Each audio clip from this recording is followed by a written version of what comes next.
Buenos días, esto es Con Sabor a Evangelio. Es el segundo domingo del tiempo de orden, del tiempo ordinario, donde vamos narrando los acontecimientos más importantes de la vida de Jesús. El tema que quiero tocar en esta sesión Con Sabor a Evangelio es: nos están llamando, nos están llamando. Yo creo que el llamado es permanente, es constante, y creo que la vida en sus distintas ocasiones y en sus múltiples situaciones nos está llamando. La primera lectura de este Con Sabor Evangelio está tomada del primer libro de Samuel. Dice el texto: en aquellos días Samuel estaba acostado en el templo del Señor, donde estaba el arca de Dios. El Señor llamó a Samuel y él respondió: aquí estoy. Fue corriendo a donde estaba Elí y le dijo: aquí estoy, vengo porque me has llamado. Respondió Elí: no te he llamado, vuelve a acostarte. Samuel volvió a acostarse. Volvió a llamar el Señor a Samuel. Él se levantó y fue a donde estaba Elí y le dijo: aquí estoy, vengo porque me has llamado. Respondió Elí: no te he llamado, hijo mío, vuelve a acostarte. Aún no conocía Samuel al Señor, pues no le había sido revelada la palabra del Señor.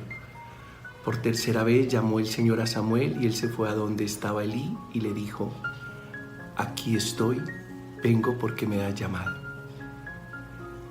Elí comprendió que era el Señor quien llamaba al muchacho y dijo a Samuel: anda, acuéstate, y si te llama alguien, responde: habla, Señor, que tu siervo escucha. Samuel fue y se acostó en su sitio. El Señor se presentó y llamó como antes: Samuel, Samuel. Él respondió: habla, que tu siervo te escucha. Samuel crecía y el Señor estaba con él. Ninguna de sus palabras dejó de cumplirse. Y el primer punto de reflexión es precisamente con respecto a esta palabra. Nos están llamando. Y hay que ser muy cuidadoso para no confundir el llamado, para no creer que esa voz poderosa del mundo, de la sociedad, de los medios de comunicación, de los engañadores, de los traidores,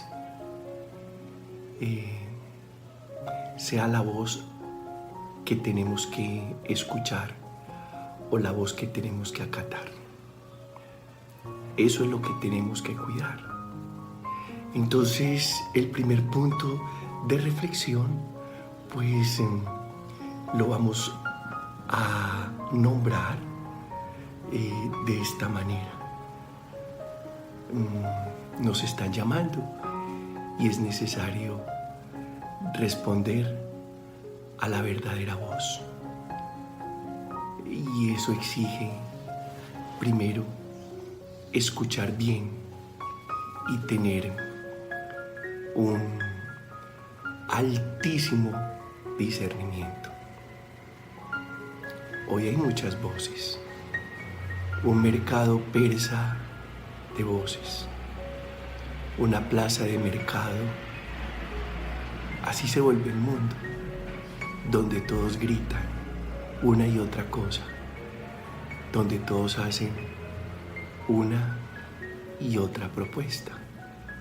Y creo que hay que ser muy cuidadosos, porque no sea que terminemos respondiendo y obedeciendo a voces que, en vez de aclararnos la vida, de darle a nuestra vida una ruta, un norte, pues nos confundan y finalmente terminemos tomando el camino que nos hace perder. Sí, es necesario responder a la verdadera voz. es necesario saber escuchar la palabra y reconocer que el que nos está llamando es Dios, nuestro Dios, el acto creador continuo, el que está haciendo y haciendo en nosotros, el que con seguridad tiene planes de bienestar para nuestro futuro y nos llena el corazón de esperanza. Fíjate cuántas opiniones escuchamos hoy acerca de la situación que vivimos. Cuántas noticias falsas, cuántas, muchísimas. Y no nos podemos tragar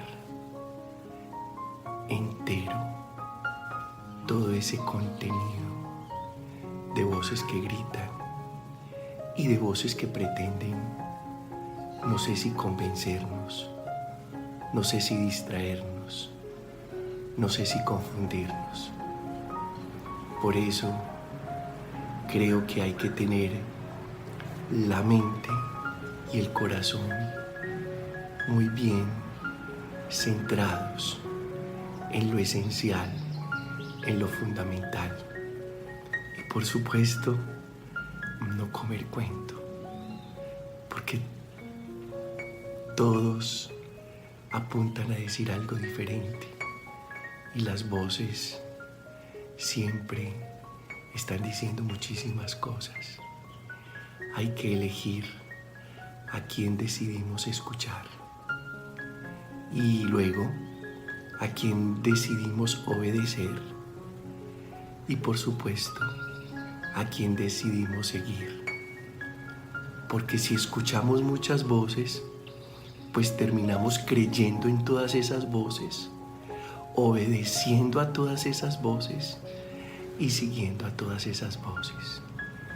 Samuel tuvo la fortuna de un hombre llamado Elí, sacerdote del templo, que lo orientó. Y aunque Samuel era niño de poca experiencia y no sabía distinguir quién era quien lo llamaba, pues Elí le ayudó a hacer ese discernimiento.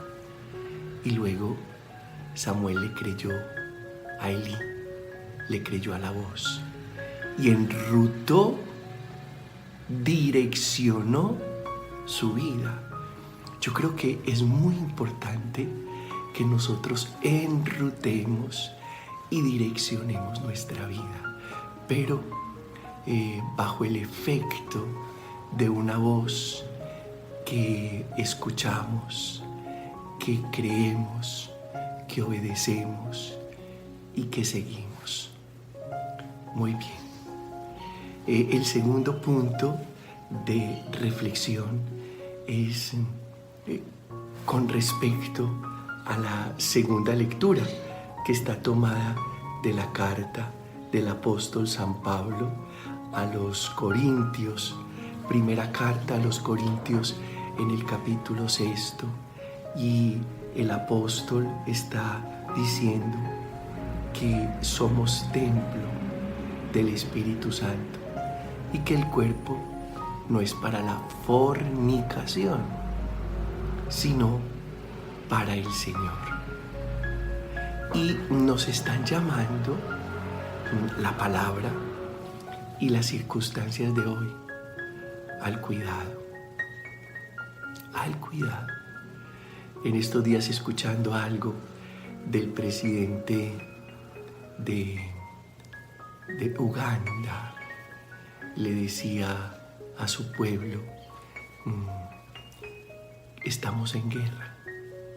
Y cuando se está en guerra, no hay que decirle a la gente que no salga. Todo lo contrario, las personas se quedan en casa. Y si tienen un sótano seguro, se aíslan allí hasta que pase la guerra. Estamos en guerra. Y cuando estamos en guerra no hay que decirle a la gente que no abra el comercio, que no abra sus negocios. Todo el mundo cierra y protege sus negocios para que una vez pase la guerra se puedan reabrir y pueda continuar la vida, la vida. Ser cuidador de la vida y no pretender hacerle trampa a las normas gubernamentales o estatales o regionales o municipales.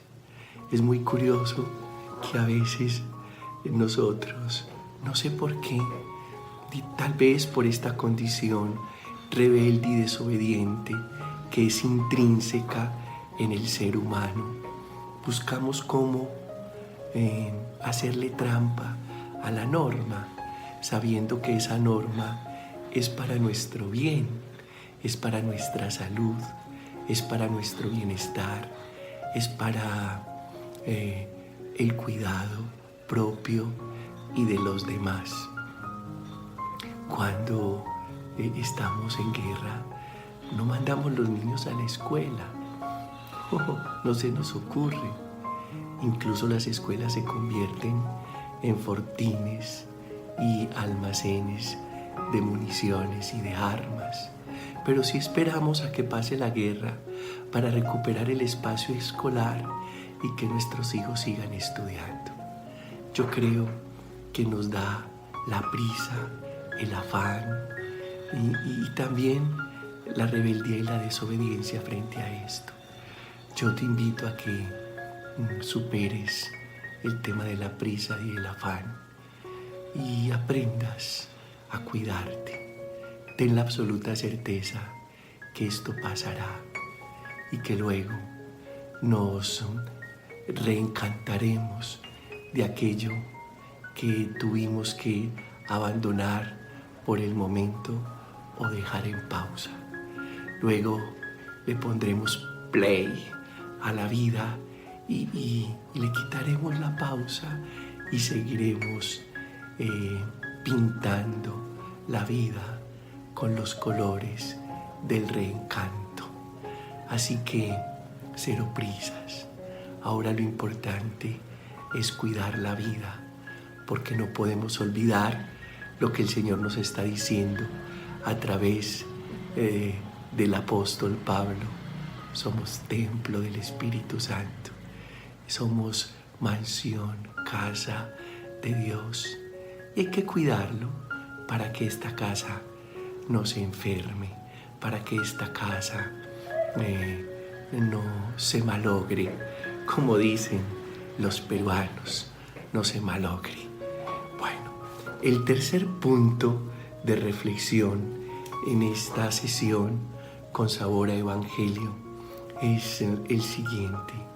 Nos están llamando a ser personas, con todas las características que esto implica. Personas versus personajes. Las personas que trabajamos en los medios de comunicación o aparecemos en las redes, corremos un riesgo de volvernos personajes y de dejar de ser personas. Tenemos que cuidar excesivamente la persona. Digamos que la persona es lo real del otro. El personaje es lo ficticio. Digamos que el personaje es el que está haciendo un papel en una obra de teatro. Y la persona es la que siente, la que ama, la que sufre, la que se equivoca, la que llora, la que sueña en el real de la vida. No nos podemos creer personajes, tenemos que proteger la persona, el real de cada uno. A mí me suele pasar que de pronto muchos de ustedes me ven en las redes y me ven en unas condiciones muy distintas. Digamos que en las redes estoy cumpliendo un papel, pero ese papel no puede distar de la realidad de mi vida. Por eso a veces hago chistes, por eso a veces me equivoco, por eso a veces digo lo que no es, por eso a veces me río de mí mismo, porque esa es la persona de Pedro. Por eso a veces me descacho, como decimos en nuestra región, es decir, me equivoco de mal gusto, porque esa es la persona de Pedro. Yo quisiera confesar delante de todos ustedes que soy un gamín en mi vida, solo que aquí hago la tarea, pero soy un gamín. Esta persona así tan ordenadita, pues no siempre es tan ordenadita. Y esta persona así tan espiritual, y esta persona a veces tan reflexiva, no siempre es tan reflexiva y espiritual. La persona. Y muy lindo que nos enamoremos no del personaje, sino de la persona, con sus luces, con sus sombras, es decir, del real del otro. El personaje no tiene sombras porque le ponen muchos reflectores para quitar todas las sombras. La persona sí tiene sombras, tiene luces y sombras, y estamos llamados, nos están llamando a ser personas, a ser más auténticos, a ser más diáfanos, a ser más nítidos, a no camuflarnos en el personaje. Cuarto, nos están llamando a ser más humanos. El padre José Castillo acaba de enviarnos un escrito fabuloso.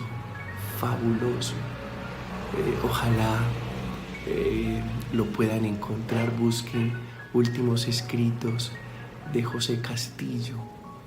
Y José Castillo dice, gracias Isa por mandarme ese escrito que me ha hecho mucho bien. Dice José Castillo que lo único que salva la humanidad en esta crisis que todos estamos enfrentando es ser más humanos. A renglón seguido, el punto 5 es ser más bondadosos. Ahora hablamos del punto 5, pero esto de ser más humanos. ¿Por qué? Hay 3 poderes muy fuertes en el mundo. El primer poder es la política, y está confundida. Y a veces nuestros políticos se portan como dictadores, dan una orden en la mañana y la cambian en la tarde. Y no importa, hay que obedecerle, punto. Aunque es para nuestro bien, como lo decíamos ahora, y eso es lo que hay que tratar de discernir, pero sentimos que la política improvisa, que la política dicta, que la política no es coherente y que la política a veces es ridícula en sus apreciaciones frente a la historia y frente a la realidad. No nos salva. Luego la economía, menos, porque la economía es incierta, la economía de hoy es incierta, es demasiado incierta. Y voy a decir una cosa que puede sonar muy fuerte. Muchas expresiones religiosas tampoco nos salvan. Vemos hoy las redes saturadas de propuestas religiosas y pseudoespirituales y no sé cuál es el afán, puede que también sea mi afán, no sé, pero un afán de protagonismo y de imponernos y de decir y de promulgar una verdad absoluta, cuando todos, y no es porque me vaya vuelto relativista o sea amigo de la posverdad, pero en realidad todos somos constructores de la única verdad, y el único que es el camino, la verdad y la vida es Jesús. Entonces, tampoco la economía, tampoco muchos movimientos religiosos y muchas propuestas religiosas. Y dice José Castillo que lo único que en este momento nos salva es que todos decidamos ser enteramente humanos. Seamos más humanos, más humanos. Es decir, que seamos más razonables, más racionales. Ser racionales, hacer uso adecuado de la razón. Y eso es característico del ser humano. Que seamos más conscientes, que tengamos los pies puestos en la tierra, que sepamos conectar la mente y el corazón, más conscientes. Y cuando decimos más conscientes, es que estemos prestos a la realidad, que no nos enajenemos, ni nos distanciemos, ni nos narcoticemos para negar la realidad que hoy acontece, que seamos capaces de abrazar y de aceptar lo que está pasando, más amorosos, con mayor fuerza de voluntad, más espirituales, es decir, más humanos. Esto nos salvaría. El humanismo nos salvaría.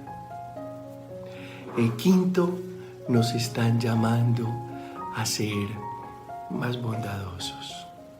Sí, es decir, más solidarios, más sólidos. De tal manera que seamos capaces de reconocer que el otro somos nosotros. Digámoslo de esta manera, que el otro soy yo y que yo soy el otro. Comenzar a tener esa solidaridad que nos sensibiliza seriamente y constantemente. No por épocas, no por momentos, no por eventos, no por situaciones, sino que sea una constante en nuestra vida de ser sensibles y solidarios a la realidad del otro, porque el otro es mi pasado, porque el otro soy yo, porque el otro es mi presente, porque el otro es mi futuro. Fíjate que lo que está viviendo el otro puede ser que yo ya lo haya vivido. Lo que está viviendo el otro puede ser que yo también lo estoy viviendo. Y lo que está viviendo el otro puede ser que yo lo llegue a vivir. El otro no es ajeno a mi realidad. Es una constante. No es porque haya un tsunami, no porque haya un terremoto, no porque los ríos hayan perdido su cauce, no porque estemos en pandemia, no. Tendrá que ser una constante en nosotros los humanos. Nos están llamando a ser más solidarios, a salir de nuestro enconchamiento, de dejar de estar en nuestra zona de confort, encapsulados en nuestro bienestar y salir a pensar en el otro. Nos están llamando a la solidaridad. Somos unidad. Jesús en el Evangelio de Juan capítulo 17, en oración al Padre, le dice al Padre: Padre, te pido que sean uno. Se está refiriendo a nosotros, como tú y yo somos uno. La unidad. No hay tiempos para distanciarnos.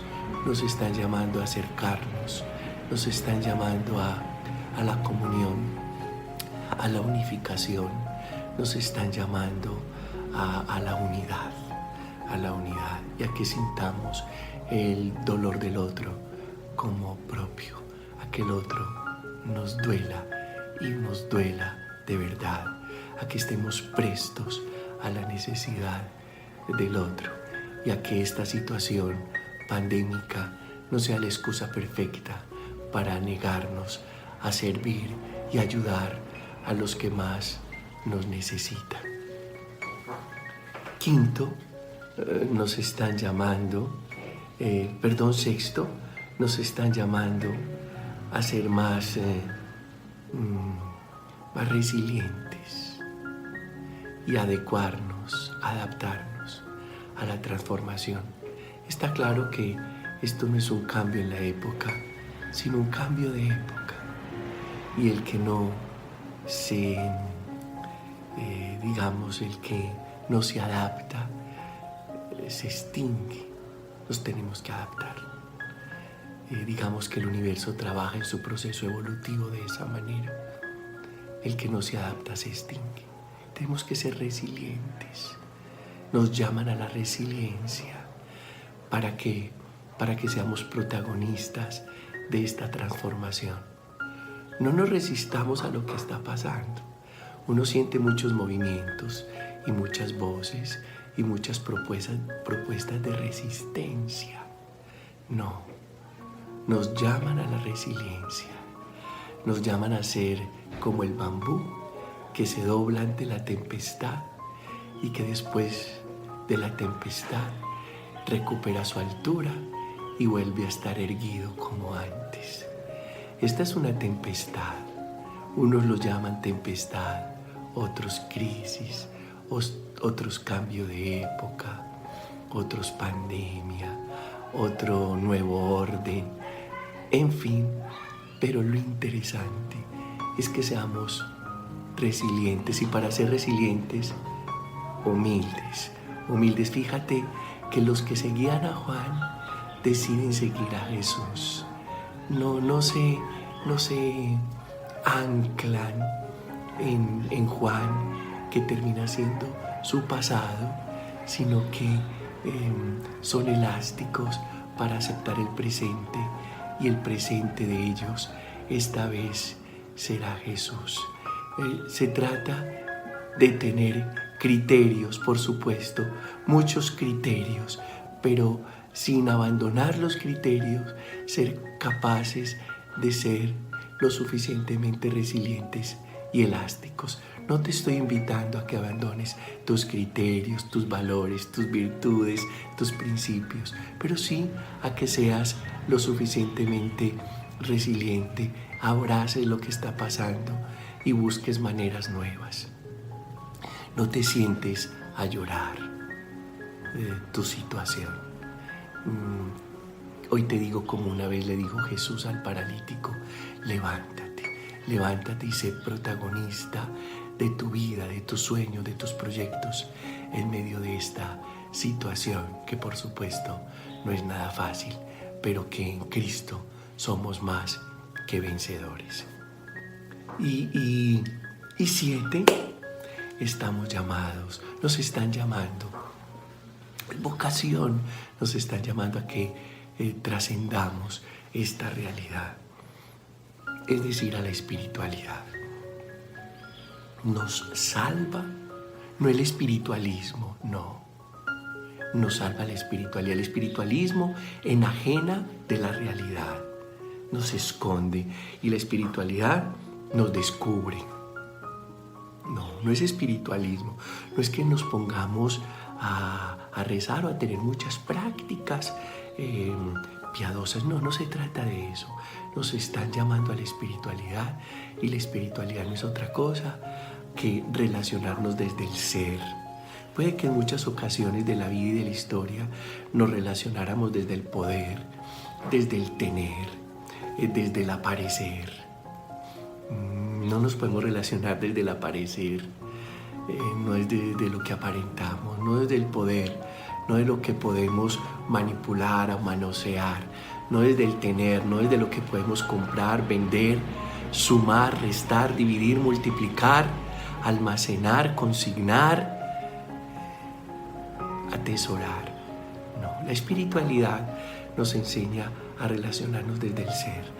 Relacionémonos desde el ser. Yo creo que es un llamado que nos está haciendo Dios, la vida y estas circunstancias particulares, a que nos relacionemos desde lo que somos, es decir, a que seamos más espirituales y a que logremos trascender, es decir, a que no nos quedemos en la inmanencia, es decir, en el accidente, sino que podamos ir más allá y descubrir lo que todo esto nos está enseñando y lo mucho que tenemos que aprender.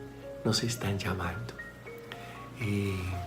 El Evangelio, ¿cómo no leerlo al final de esta sesión?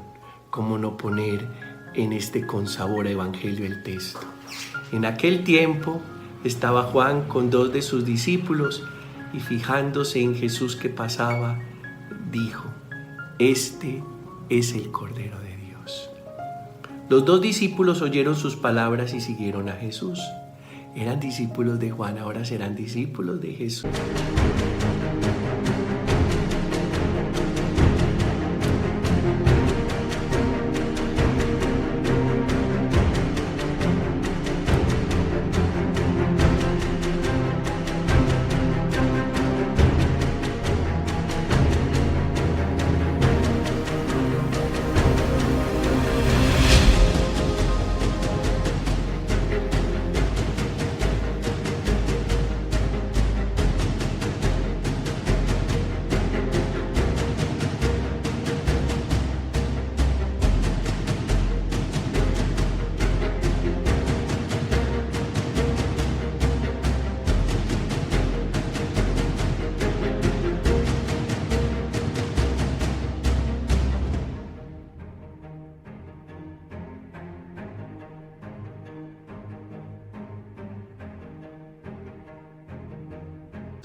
Jesús se volvió a ver que lo seguían, les preguntó: ¿qué buscáis?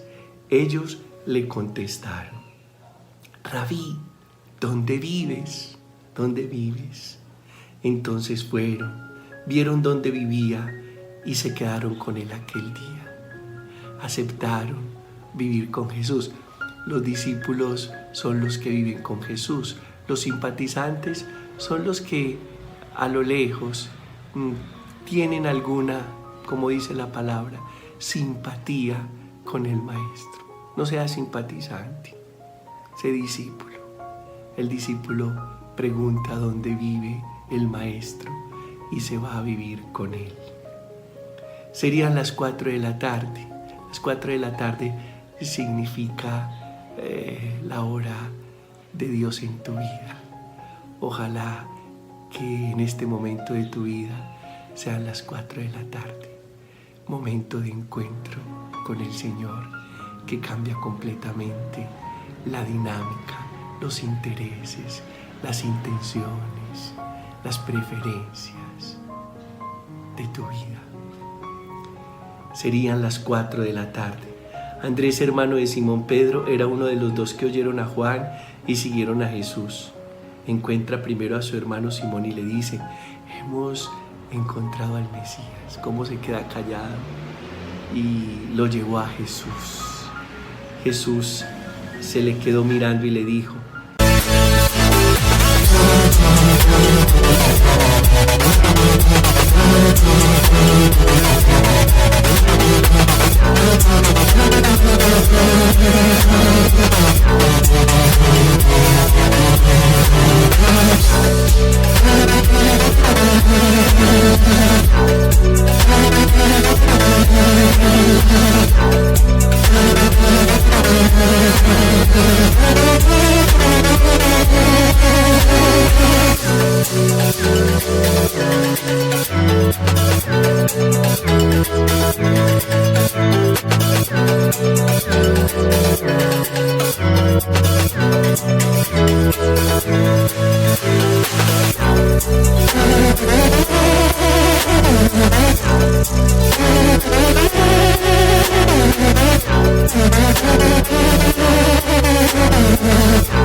Tú eres Simón, el hijo de Juan. Tú te llamarás Cefas, que significa Pedro, piedra, cabeza. Nos están llamando. Ojo, esto no es simplemente para tallar, fastidiar, molestar o producir tedio en la humanidad, en ti o en mí. Este es un llamado, nos están llamando. Y cuando a uno lo llaman, uno responde a ese llamado. Entonces decide creer en el llamado, obedecer al que nos está llamando y seguir al que nos está llamando. Y la vida nos cambia. Es tiempo de cambio, es tiempo de transformación. Después de todo esto, nuestra vida no puede seguir siendo igual. así este ADN humano sea duro y difícil de roer. Yo creo que por la gracia de Dios y el ungüento, el bálsamo del Espíritu, podemos alcanzar la docilidad necesaria. Bendiciones, felicidades, que este año sea mejor que el anterior, que tus días difíciles sean más felices que los días fáciles del año anterior. Amén.